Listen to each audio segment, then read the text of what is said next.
Yes, okay, there he is, okay.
Friends, good afternoon.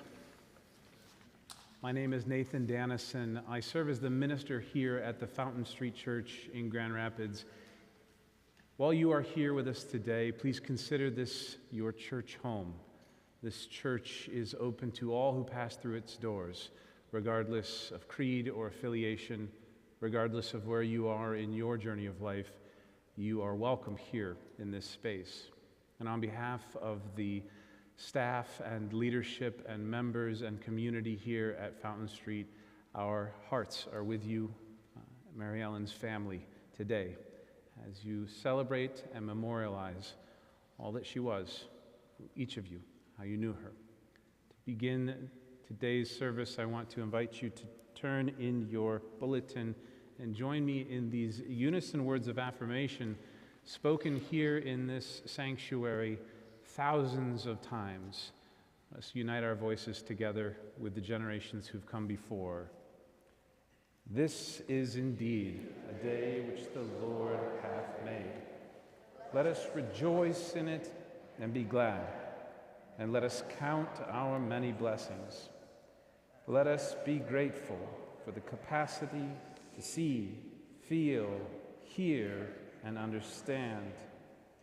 Let us be grateful for the incredible gift of life, and let us be especially grateful for the ties of love which bind us together, giving dignity, meaning, worth, and joy to all our days.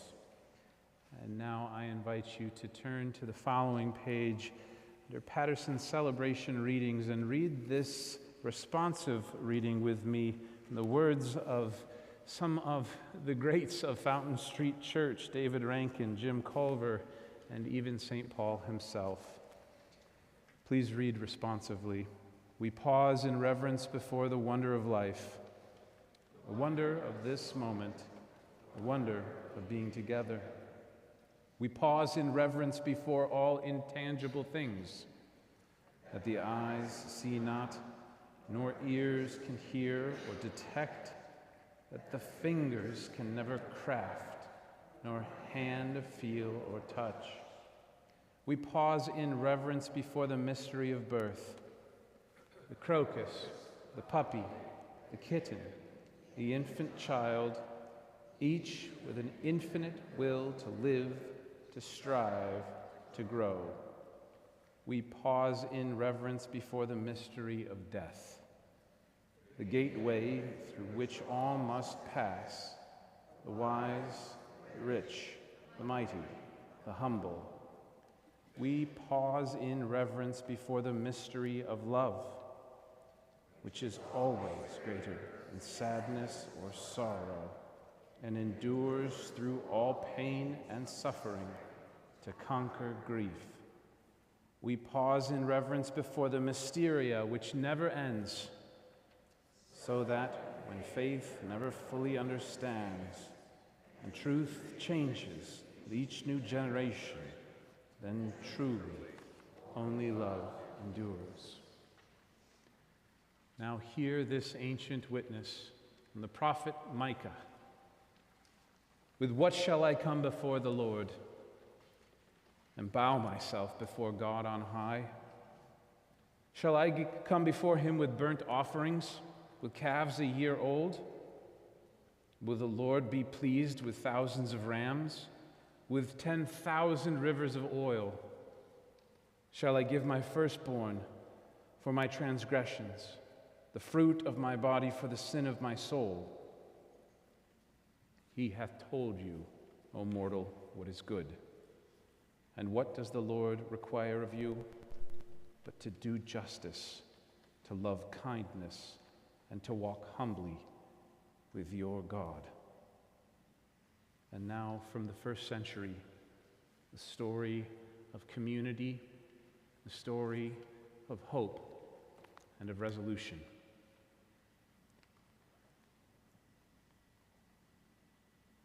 On that day, when evening had come, Jesus said to them, "Let us go across to the other side." And leaving the crowd behind, they took him with them in the boat just as he was. Now other boats were with him. A great windstorm arose, and the waves beat into the boat, so that the boat was already being swamped. But he was in the stern, asleep on a cushion. And they woke him up and rebuked the wind and said to him, "Teacher, do you not care that we are perishing?" He then woke and, rebuking the wind, said to them, "Why are you afraid? Have you still no faith?" And they were filled with great awe and said to one another, "Who then is this, that even the wind and the sea obey him?" Why this passage? It is a recognition that we live in the presence of a much greater power or mystery to which we all eventually return, and in which we all ultimately immerse ourselves. Let us join our voices together, amplify this reading through song, and sing the hymn you'll find in your program, "Winds Be Still."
Be seated.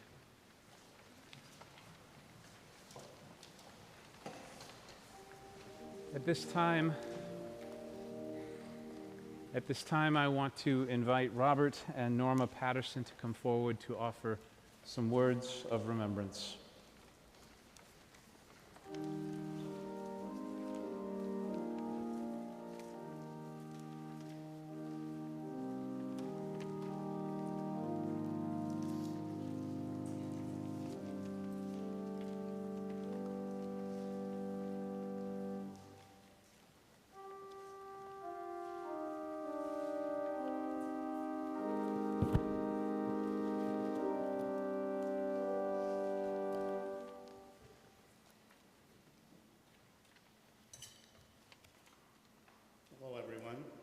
I'm Bob Patterson. I'm Mary Ellen's son. Thank you all for being here today to help us celebrate our wonderful mom. As you all know, it's been a little over a month since we lost Mom. And all the shock of it has begun to fade some. It still feels strange and very sad that she's not here with us anymore. We were close to her and we loved her very much. So I think it's going to take our family a little more time to adjust to life without her. I try to remember, though, that Mom lived a good life, a long life. She was almost 90. And she possessed many personal attributes and had many experiences in her life that made for a rich and rewarding life. She was a loving mother, grandmother, great-grandmother, sister, aunt, wife, and a friend to many. She was loved, trusted, and respected by all of her family and her friends. Mom was smart, independent, and self-directed. She was an avid reader, a critical thinker, and a very good listener. She was well educated and enjoyed a long career as a high school teacher. She was musical, creative, curious, and social. She also traveled. She had a great sense of humor and was really fun to be around. She reached out when she could to help and mentor others. Mom was compassionate and kind. She always treated people with dignity and respect, even those she disagreed with. So I think Mom lived an honorable life, and remembering that has helped me over this difficult period. Thinking back, I remember when Mom went back to college to finish her degrees. This is when my brother Scott and I were just kids. She earned a bachelor's degree in English and a teaching certificate, then later a master's in literature. She also studied French. Mom began this process in the late 60s. This was a time when it wasn't as common for married women with children to go back to school and pursue careers. As busy as Mom must have been with her academic and professional pursuits, I don't remember that it ever disrupted our home life, and she was always present for us. I even recall spending time with Mom on campus when I was about 9 or 10. I went to her classes, we roamed around the campus. It was fun. I think as a kid, I thought my mom was really cool. That never changed. I remember how much Mom loved being a high school teacher and her commitment to the job and to her students. Teaching was never a 40-hour-a-week job for Mom. She would routinely get up very early in the morning to prepare for the school day. I recall that she would be sitting at the dining room table with a cup of tea and an English muffin next to a stack of papers that needed to be corrected. She'd be going at those papers with that intimidating red ink pen that English teachers are famous for. I also remember that she would gently correct my grammar if I wasn't on my game when I spoke, and that she would help me understand why my own written assignments were sometimes unclear or awkward, and then she'd explain how to fix them. It's one of the really big peaks of being the son of an English teacher. I will never forget how much Mom loved to sing. Her solos at church when Scott and I were kids, her voice lessons, her involvement in musical theater when she sang and acted in the chorus with the Calvin College alumni players. I remember the elaborate costumes, the stage sets, the music, the orchestra, and the large audiences. These were really great performances, and we were always impressed. And of course, I will always have a special appreciation for Mom's long involvement and commitment to the Fountain Street Choir. Fountain Street Choir was an important part of Mom's life and her life together with Dick for almost 30 years. She was proud of this choir and of this choir's accomplishments, and she always made sure we marked our calendars so we didn't miss your concerts. Finally, I remember how much Mom loved her cats and her little dogs. She considered them very special members of the family. She talked about them and doted on them. These cats and dogs were among the luckiest cats and dogs ever to exist. They were spoiled to no end. They got timely and tasty meals with snacks in between. Endless attention and affection, comfortable, stylish furniture to stretch out on and to shed on, and the guarantee of comprehensive medical care whenever it was needed. It was inevitable that these cats and dogs would come to believe that they were the most important beings around, more important than the people around them. And not surprisingly, Mom's cats and dogs lived very long and carefree lives. One of Mom's closest friends recently said to her, "Mary Ellen, I think I know why your cats live so long. It's because they are already in heaven."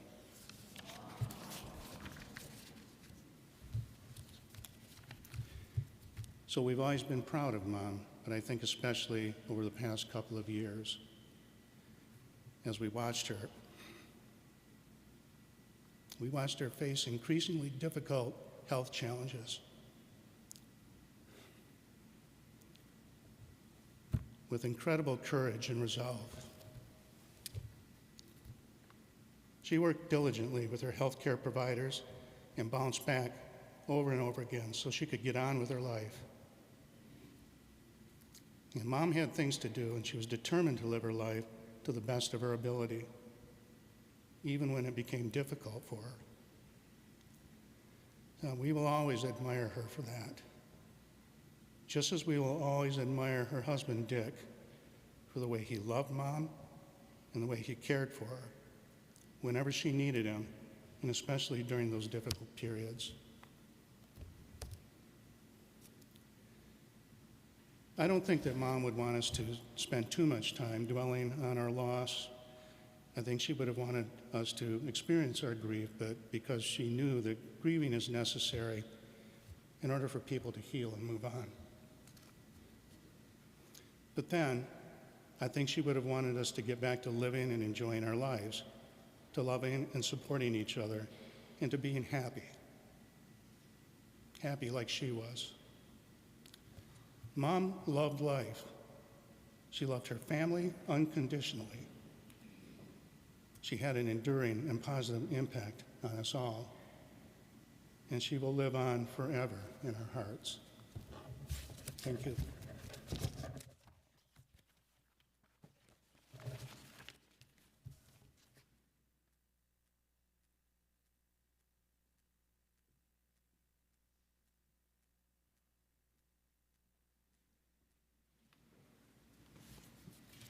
Hello, everyone. Thank you for being here. I'm Mary Ellen's daughter-in-law. I'm married to Bob, her oldest son. Mary Ellen and I go way back. Bob and I were married in 1982 and dated years prior to that.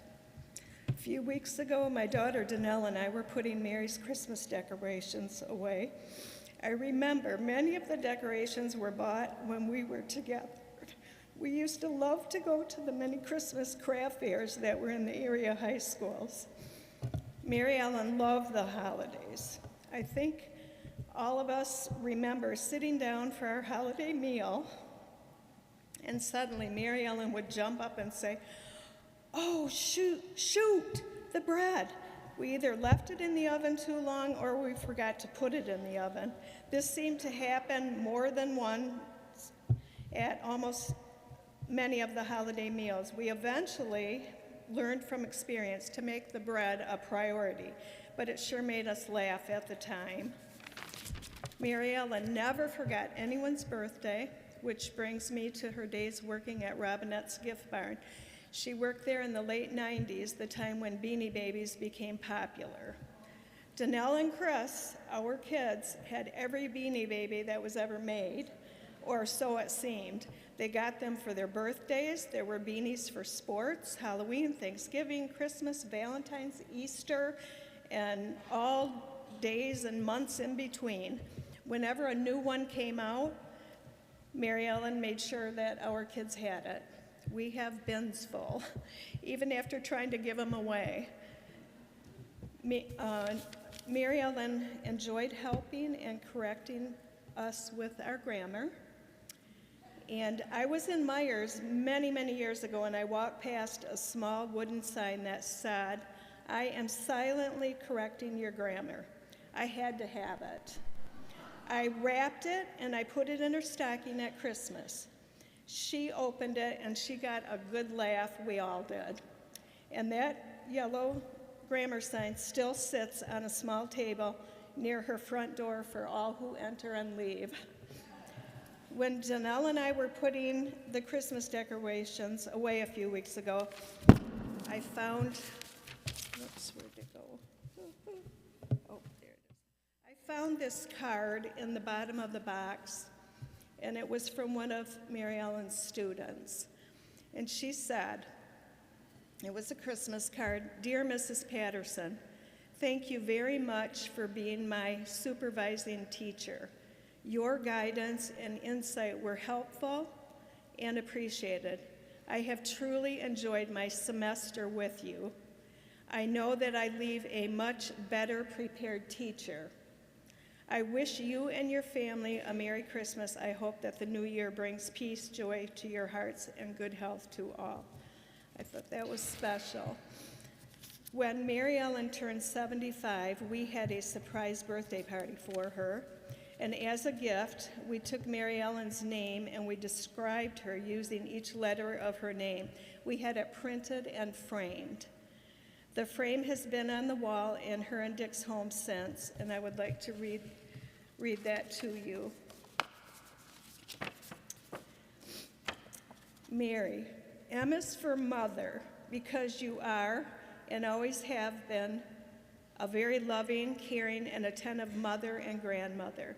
A is for accomplished, because you've accomplished so much in your personal, academic, and professional life. We're very proud of you. R is for respect, because we respect you and we're inspired by the dignity and respect we've seen you show to other people. Y is for youthful, because of your energy and vitality, because of your positive attitude and spirit. At age 75, you are still a cool mom and a super cool grandma. In our eyes, you are forever young. Ellen, E is for elegance, because you have such style and grace. You are beautiful and refined. L is for lovable, because you show so much unconditional love to others. You make it easy for people to love you back. L is for likable. People like you. You're just fun to be with. E is for entertaining. You laugh often and you make us laugh. You like to party. N is for nurturing. You support and encourage. You educate and help people grow. You are gentle and you nourish us with your love. We love and miss you so much, Mom. And again, I just want to thank everyone for your support and for being here for our family. Thank you.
As we center ourselves, I want to invite Christopher Patterson, Mary Ellen's grandson, to come forward and offer some words.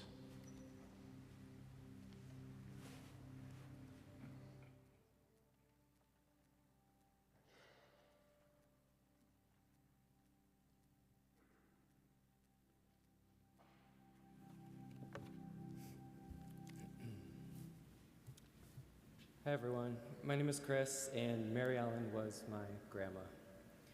Toward the end of last year, I found myself thinking about something I wrote in the 3rd grade, a paper about how grandma was my hero. I couldn't remember exactly what I wrote, but I sure remembered why I would have chosen her as my hero. Because to grandkids, grandmas are just made of magic, and mine was no exception. At that time, Grandma lived just down the street, and I saw her every week. It feels like just yesterday. A visit to Grandma's always meant running to the closet off the kitchen to grab a chocolate kudos bar, or 5, and peeking under the beds to locate each of her cats. Her house was always tidy and clean. In the spring, I'd help her plant orange and yellow marigolds on her patio garden, while her cats lounged belly up in the sun, and while her chihuahua trotted around, its unfortunate dry little tongue forever dangling from the left side of its mouth.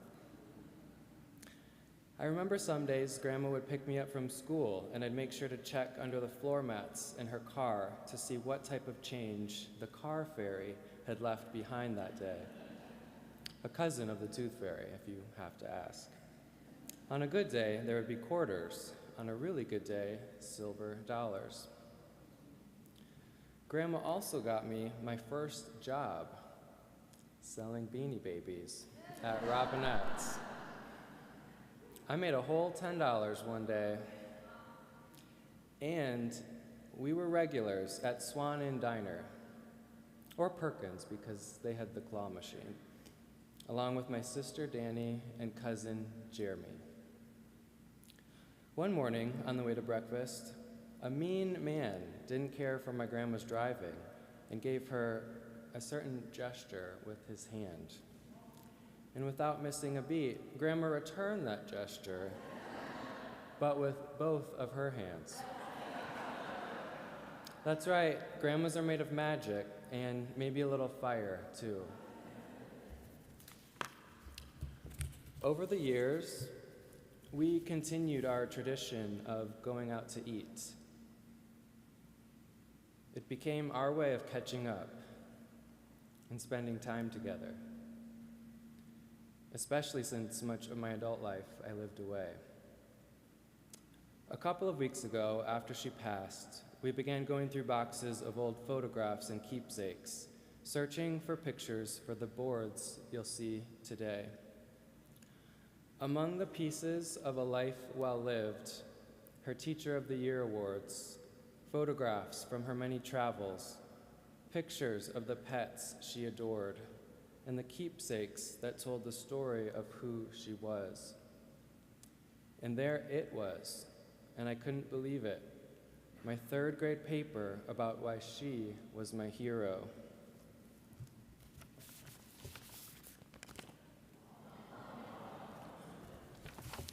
On the cover, my teacher had written, "You must give this to your grandma.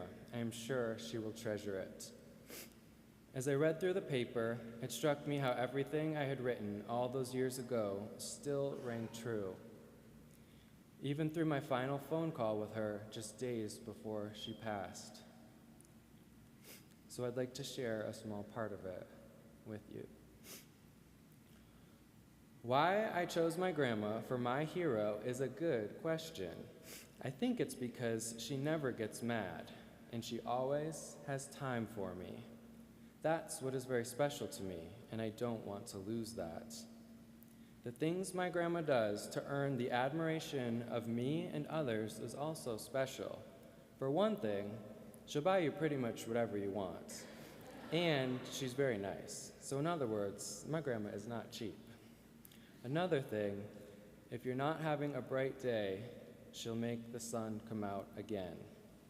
She is the kind of person that will go out of her way to help others. Things that describe my grandma are nice, funny, kind, wonderful, helpful, smart, quick thinker, and heart of gold. Those were my words at 8 years old. And while I might use slightly different language today, the idea is still the same. A hero is someone who lives with courage, with compassion, with integrity, and selflessness. Someone who lifts others up and makes the world around them better. And that is exactly who my grandma was.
This time I would like to invite Mary Ellen's sister, Mabe Collins, up to speak and share some remembrances, after which we will hear a performance by Sharon Wu as well.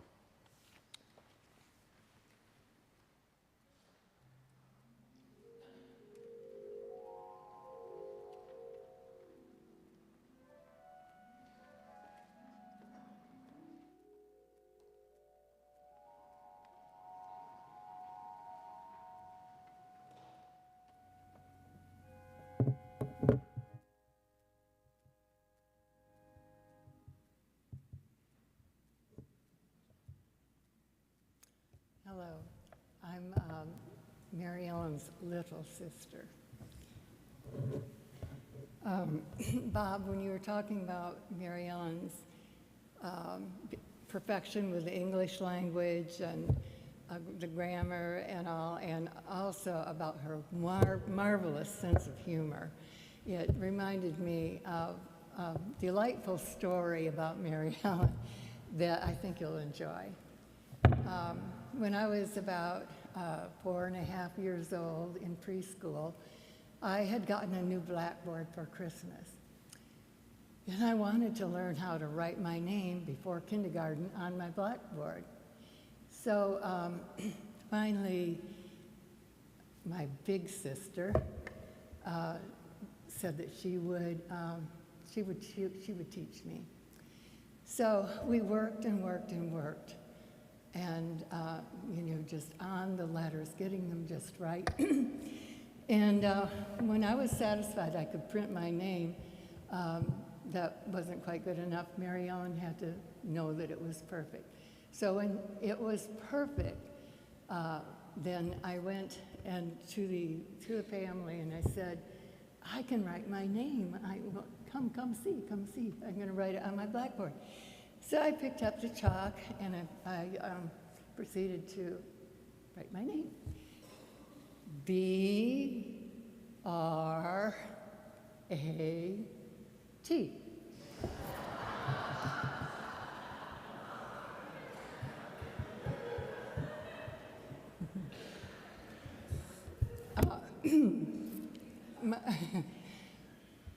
My sisters, Mary Ellen and Betty, and I had a very strong bond. And so we had started in childhood and it lasted lifetime. And so when, we three started going in different directions on different paths in life, Mary Ellen decided that we should get together once a year and take a week-long vacation, just the three of us.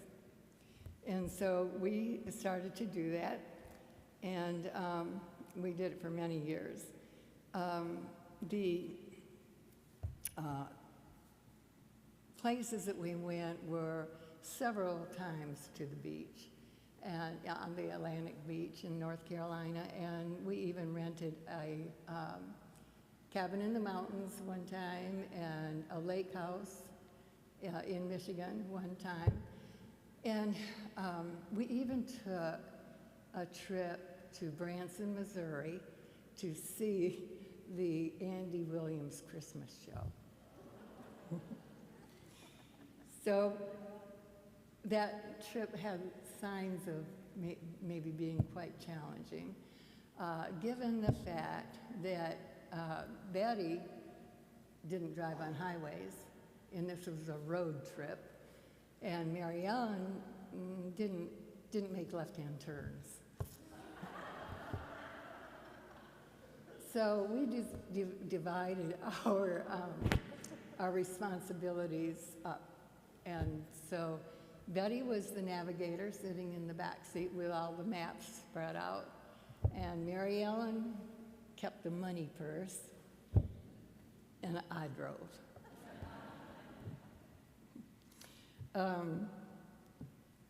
We were going down this, the maps took us straight through downtown Chicago. So I was driving on the innermost lane of an 8-lane, one-way highway when suddenly the navigator says, that's our exit over there. And it was 7 lanes across, and every lane was bumper to bumper. So we just said, that is absolutely impossible. And then suddenly, the traffic cleared. I mean, it just went away, and we could scoot across these 7 lanes and get to our exit in time to make it. And even though we all had different personalities, we were so much alike in other ways, in a lot of ways. And so when we made it to that exit, we all looked up to heaven and said, "Thanks, Mom."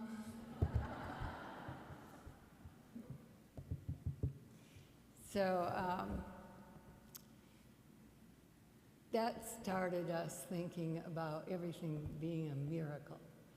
And I mean, everything to us, it could be anything, was a miracle. We could make it that way.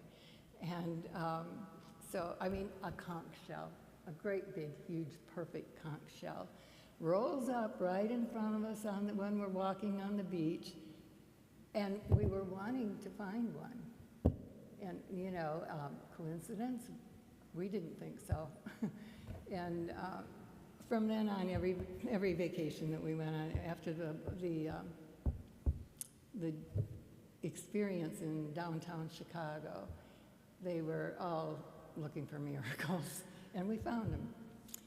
So these vacations gave us the opportunity to share our stories and to support each other and to laugh until our sides hurt. So, very thankful for those.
Sharon, thank you. Friends, hear these words of remembrance from the Hanson family. Mary Ellen always had a warm smile to share when she greeted you. She loved conversation and enjoyed sharing funny stories about teaching and trips with her sisters and girlfriends. There was always a twinkle in her eye when she laughed or when she was up to something. Mary Ellen was passionate about many things, including music and singing, pets, wine, books, decorating for the holidays, everything French, and of course, using correct grammar. There was never a lack of conversation and laughter when she was around, and she was never shy to share her opinions and the life lessons she had learned. So many wonderful memories that bring smiles to our faces as she blessed our family as a stepmother and grandmother. Although we miss her presence now, we are grateful for the gifts of love and laughter she's given us over the years. Mary Ellen, you will be thought of often whenever a beautiful melody is sung, when a snuggle from a pet is received, when French is spoken eloquently, and when a glass of wine is enjoyed with a good book. You are missed, Mary Ellen, but your lifelong song will always remain in our hearts. In loving memory, Kurt, Sarah, Logan, and Erica Hanson. Well, friends, again, my name is Nathan Dannison, and I am honored to serve as the minister here at the Fountain Street Church. I'll remind all of you there will be a time for sharing more fond memories and stories after the family's invited everyone to a reception in the social hall immediately following the service today. But in my time, having come to this church a bit over a year and a half ago, I have struggled to come to understand the sort of church that it is. It has been described as an impossible church in love, and in finding a letter written by a deacon to a minister about 8 ministers back at a particularly tense moment in the life of this church, the deacon cautioned the minister, "Please understand, sir, that we are the constant and you are the variable."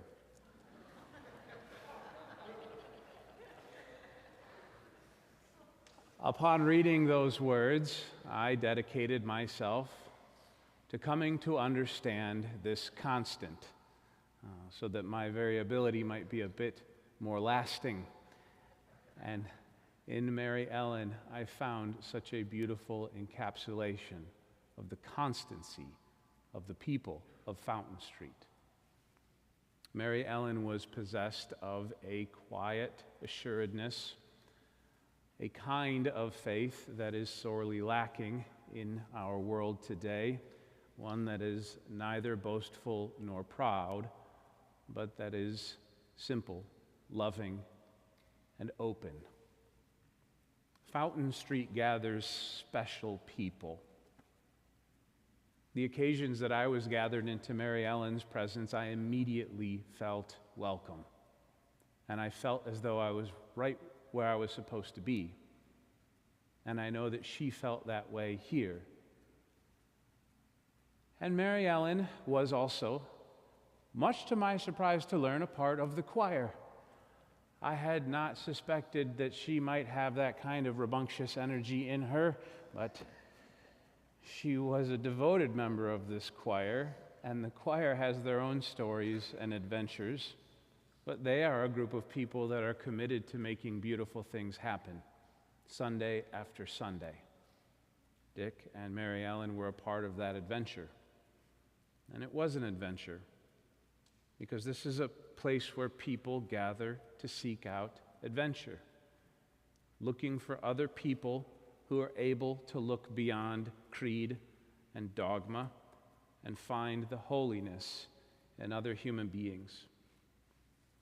I was surprised to learn that we shared a couple of things in common. We share a birthday. We both play the violin as children. And we both love to teach. I was also surprised to see this beautiful quote by Noble Kane, shared first by Dick with me at the interment, and then later today it's on the program. Let not your song end with its singing, but may you flood the world with its harmony. Noble Kane was a tremendous, historic chorister, choir director, musician, composer. But in all the remembrances of this great figure from the early 20th century, he is most fundamentally remembered as a teacher. He loved music, but he loved his choirs more. And he loved his choirs because he loved teaching. And Fountain Streeters love teaching because they love sharing beautiful things with the next generation. And in all that Mary Ellen did, you can see this fingerprint, the life of a teacher investing in the next generation, carefully creating beautiful things in community and then sharing them with the community that's going to come after. This investment outlives her, and it will outlive all of us as we seek to pass these beautiful things from the generation to the next,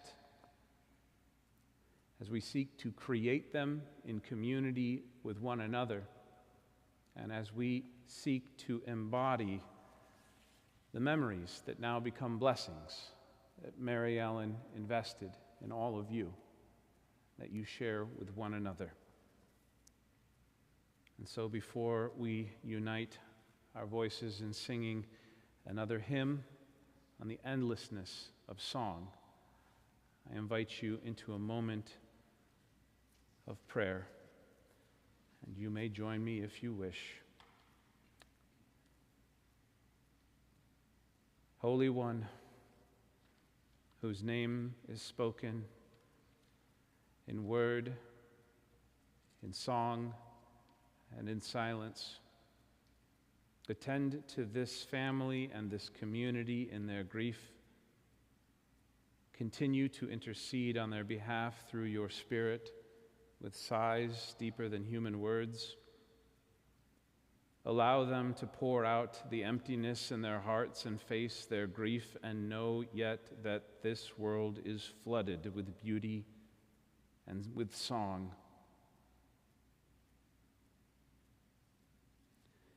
And in the words we were given by he who calmed the storm of life, saying, Our Father, who art in heaven, hallowed be thy name. Thy kingdom come, thy will be done, on earth as it is in heaven.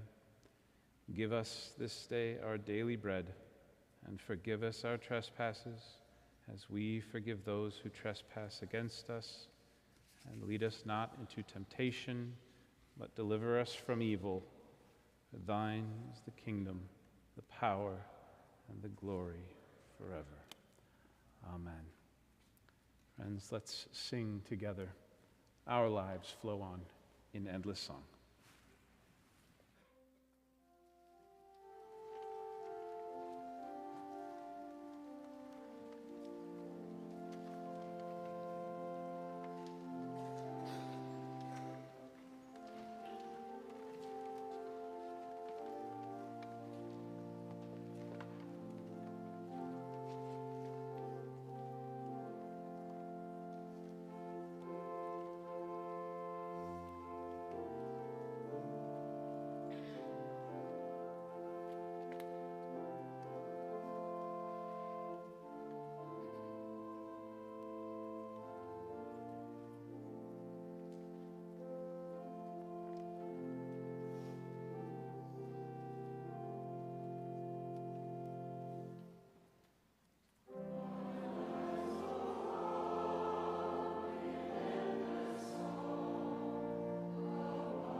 Please join me in your bulletin in our unison commendation.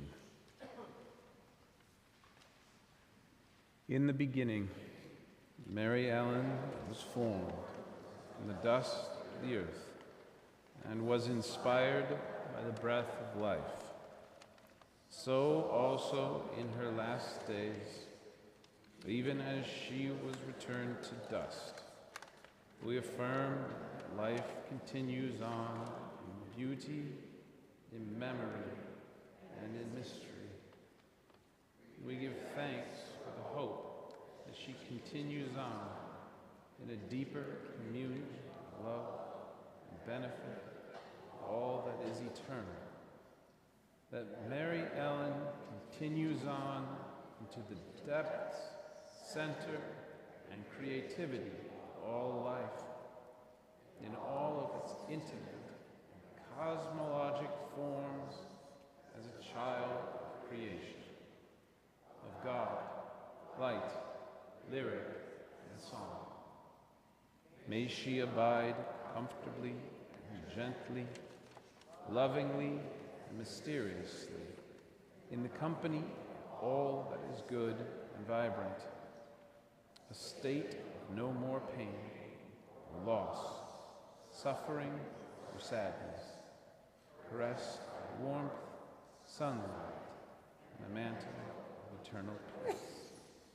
Amen. And now, friends, as we prepare to go forth from this space today, carrying all of those memories that will become blessings, all of those gifts given to us by Mary Ellen, you will receive 3 benedictions. First, a spoken word from myself, followed by a sung benediction from our choir, followed by a chime of the tower bells, now restored to their song, that they may sing throughout this river valley, a chime that I know is very dear to this family, one that summoned them to a table of sharing peace, comfort, and joy. And so receive these 3 benedictions. Go forth from this place in peace, in courage, holding fast to all that which is good. Go forth from this place to heal and to love the world. Amen.